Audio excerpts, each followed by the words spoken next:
Bayangkan terbangun di pagi hari tanpa tahu siapa dirimu, di mana kamu berada, atau siapa orang di sebelahmu. Setiap malam, ingatanmu lenyap, dan setiap pagi, kamu harus percaya pada cerita yang diceritakan orang lain. Tapi, bagaimana kalau semua yang mereka katakan adalah sebuah kebohongan? Halo Broses, kembali again di channel PDF, pejuang deadline film, para pengejar deadline film dan hanya untuk entertainment. Squee, cerita hui misteri yang harus dipecahkan Christine dalam film psikologis menegangkan yang berjudul Before I Go to Sleep. Apa yang sebenarnya terjadi padanya? Dan siapa sebenarnya pria yang mengaku suaminya? Cerita diawali saat Christine terbangun di tempat tidur bersama seorang pria. Ia bangkit, mengambil beberapa pakaian, dan pergi ke kamar mandi. Salah satu dinding kamar mandi dipenuhi foto-foto dirinya bersama pria tersebut. Ia melihat cincin kawin di jarinya, lalu keluar dari kamar mandi. Pria bernama Ben itu sedang menunggunya di tempat tidur dan menjelaskan bahwa mereka telah menikah selama 14 tahun. Usianya sekarang adalah 40 tahun. Saat Christine berpakaian, Ben menjelaskan bahwa 14 tahun lalu, ia mengalami kecelakaan mobil yang menyebabkan cedera serius. Cedera itu mengakibatkan ia hanya bisa menyimpan ingatan untuk satu hari. Setiap kali tidur, semua ingatan tersebut lenyap, dan ia selalu bangun dengan mengira bahwa dirinya masih berusia 20 tahun. Ben memintanya untuk percaya, tetapi Christine tampak ketakutan. Sambil menyiapkan sarapan, Ben terus bercerita tentang kehidupan mereka dan pernikahan mereka. Sebelum pergi bekerja, Ben menunjukkan daftar barang yang mungkin dibutuhkan Christine, beserta lokasinya. Salah satu catatan di daftar itu menyebutkan bahwa Christine harus mengepak tas. Ben juga memberitahunya bahwa mereka akan pergi untuk merayakan hari jadi pernikahan mereka. Saat Christine sendirian, mencoba memahami semuanya, telepon berbunyi. Di ujung telepon ada seorang pria bernama Dr. Nas yang mengaku telah bekerja sama dengannya untuk memulihkan ingatannya. It's Dr. Nash. Some work on your memory. Alright? Dr. Nas lalu meminta Christine mencari sebuah kotak sepatu di bagian belakang lemari. Setelah menemukannya, Christine mendapati sebuah kamera di dalam kotak tersebut. Have you found the camera, Christine? Nas memintanya untuk menyalakan kamera. Saat kamera dinyalakan, Christine melihat rekaman dirinya sendiri yang sedang menjelaskan kondisi ingatannya. 2 minggu sebelumnya, Christine berada di dalam mobil bersama Dr. Nas. Dalam perjalanan, Nas mengakui bahwa hubungan profesional mereka tidak biasa karena ia menjemput Christine dari rumah tanpa sepengetahuan suaminya. Christine tampak ketakutan dan bingung. Nas menjelaskan bahwa ia adalah seorang neuropsikolog yang sedang meneliti jenis amnesia yang dialami Christine. Karena itulah, ia menawarkan diri untuk memberikan terapi secara cuma-cuma. Di kantornya, Dr. Nas memberikan kamera kepada Christine dan memintanya untuk membuat catatan visual setiap hari. Ia menjelaskan bahwa cedera yang dialami Christine sebenarnya bukan akibat kecelakaan mobil, melainkan serangan brutal 10 tahun lalu yang melibatkan pukulan berulang kali ke kepalanya dia. Informasi ini membingungkan Christine karena Ben sebelumnya mengatakan cerita yang berbeda. Dr. Nas menunjukkan artikel berita tentang serangan tersebut, dan Christine mulai bertanya-tanya mengapa seseorang ingin membunuhnya. Nas meminta Christine untuk tidak memberitahu Ben tentang kamera itu agar ia bisa lebih bebas mengekspresikan pikiran dan perasaannya. Malam itu, Christine merekam entry pertama di kameranya di kamar mandi, tetapi segera menyembunyikan kamera tersebut ketika Ben mendekat. Ketika Ben datang, Christine pura-pura sudah tertidur. Keesokan paginya, Christine kembali bangun dengan pikiran kosong. Ben memulai percakapan yang sama seperti hari sebelumnya, menjelaskan kehidupan mereka bersama.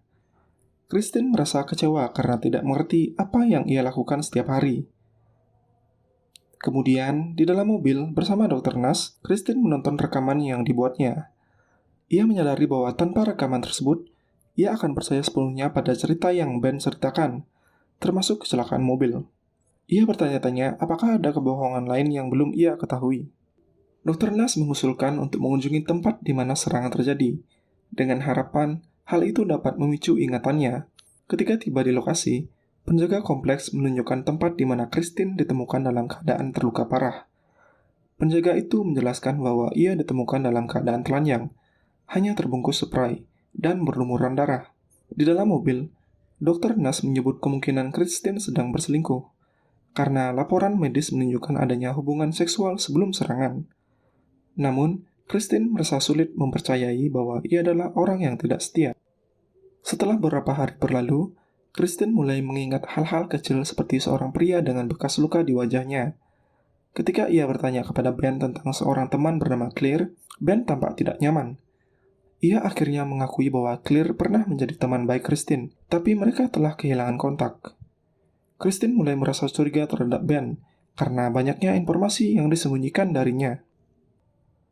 Kristen terus menggali lebih dalam, mencoba menemukan kebenaran di balik potongan ingatan yang ia dapatkan. Ia menemukan bukti bahwa ia pernah memiliki seorang anak bernama Adam, yang menurut Ben meninggal karena meningitis sebelum ulang tahunnya yang ke-9. Kenangan ini membuat Kristen terguncang karena ia harus menghadapi kesedihan tersebut seolah-olah baru pertama kali setiap hari. Semakin banyak Kristen mengingat, semakin ia menyadari bahwa ada ketidaksesuaian dalam cerita Ben. Ketika ia menghubungi Claire, temannya itu mengungkapkan bahwa Kristen pernah mengaku berselingkuh tapi tidak memberikan rincian. Claire juga memberitahu Kristen bahwa Ben telah menceraikannya bertahun-tahun lalu. Kristen akhirnya mengetahui bahwa pria yang mengaku sebagai suaminya, Ben, sebenarnya adalah Mike, pria yang menyerangnya bertahun-tahun lalu.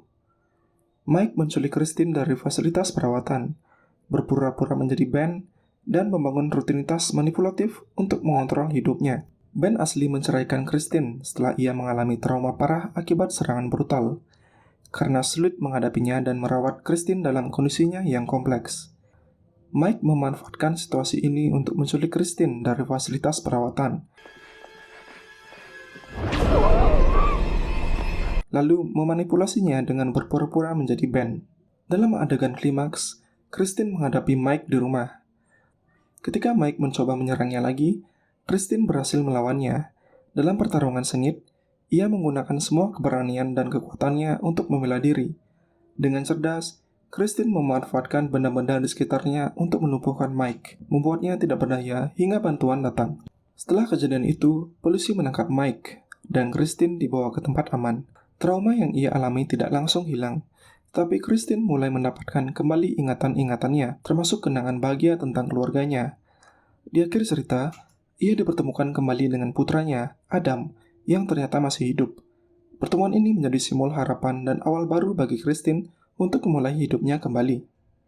Ending ini memberikan resolusi yang menggembirakan setelah perjalanan Kristen yang penuh ketegangan dan rasa sakit. Film ini menegaskan kekuatan untuk bertahan hidup dan melawan manipulasi, serta pentingnya menemukan kebenaran untuk merebut kembali kendali atas hidup seseorang. Secara keseluruhan, Before I Go to Sleep mengajarkan kita untuk tidak menyerah dalam menghadapi ketidakpastian hidup, untuk selalu waspada terhadap orang-orang di sekitar kita, dan untuk terus berusaha menemukan kebenaran meskipun jalan itu sulit dan menyakitkan. Oke guys, udahan dulu review film kali ini. Terus support channel Pejuang Delan Film dengan cara like, komen, dan subscribe. Share juga pendapat kalian di kolom komentar mengenai film ini ya guys. See you in the next video. Stay healthy and keep watching film.